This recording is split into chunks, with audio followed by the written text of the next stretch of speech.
ফারাক্কার ক্ষত, শুকিয়ে যা নদী, লবণাক্ততায় বিপর্যস্ত দক্ষিণ পশ্চিমাঞ্চল।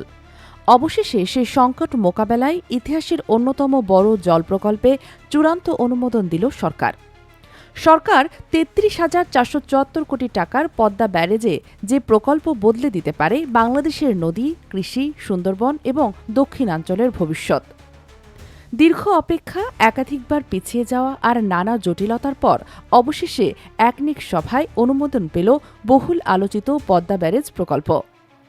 বুধবার সচিবালয়ে অনুষ্ঠিত একনেক সভায় প্রধানমন্ত্রী তারেক রহমানের সভাপতিত্বে প্রকল্পটির অনুমোদন দেওয়া হয়। প্রথম ধাপে ব্যয় ধরা হয়েছে প্রায় ৩৩,৪৭৪ কোটি টাকা, আর পুরো প্রকল্প বাস্তবায়নে লাগবে ৫০,০০০ কোটিরও বেশি অর্থ। সরকার বলছে, এই প্রকল্প বাস্তবায়িত হলে দেশের প্রায় ৩৭% মানুষ সরাসরি উপকৃত হবে। কিন্তু কেন এত গুরুত্বপূর্ণ এই পদ্মা ব্যারেজ? ১৯৭৫ সালে ভারত ফারাক্কা ব্যারেজ নির্মাণের পর থেকেই শুষ্ক মৌসুমে পদ্মার পানি কমতে শুরু করে।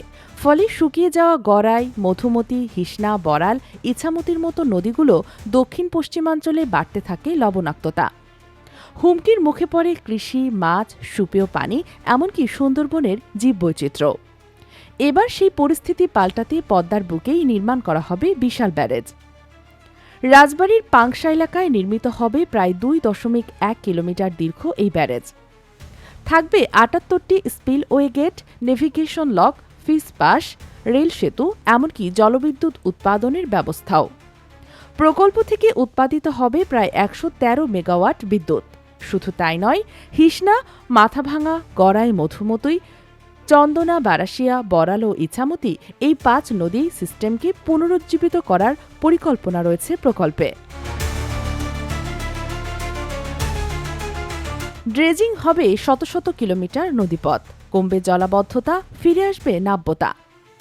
সরকারের আশা, প্রায় ১৯ লাখ হেক্টর জমিতে সেচ নিশ্চিত হবে, বাড়বে ধান উৎপাদন, বাড়বে মাছ উৎপাদনও। বিশেষজ্ঞরা বলছেন, এই প্রকল্প সফল হলে দক্ষিণ পশ্চিমাঞ্চলের পরিবেশ ও অর্থনীতিতে বড় পরিবর্তন আসতে পারে। তবে চ্যালেঞ্জও কম নয়, কারণ গঙ্গার পানি বন্টন চুক্তির মেয়াদ চলতি বছরেই শেষ হচ্ছে। ফারাক্কা ব্যারেজ ঘিরে ভারত বাংলাদেশের ভূরাজনৈতিক বাস্তবতাও বড় ফ্যাক্টর হয়ে দাঁড়াতে পারে। এছাড়া নদীর গতিপথ পরিবর্তন, পলি জমা ও পরিবেশগত ঝুঁকি নিয়েও সতর্ক করছেন বিশেষজ্ঞরা। তবুও আশা দেখছে দক্ষিণাঞ্চল, যে অঞ্চলের মানুষ বছরের পর বছর লবণাক্ততা আর পানির সংকটে লড়াই করেছে। তাদের জন্য পদ্মা ব্যারেজ এখন নতুন সম্ভাবনার নাম। নদী ফিরবে কি আগের রূপে?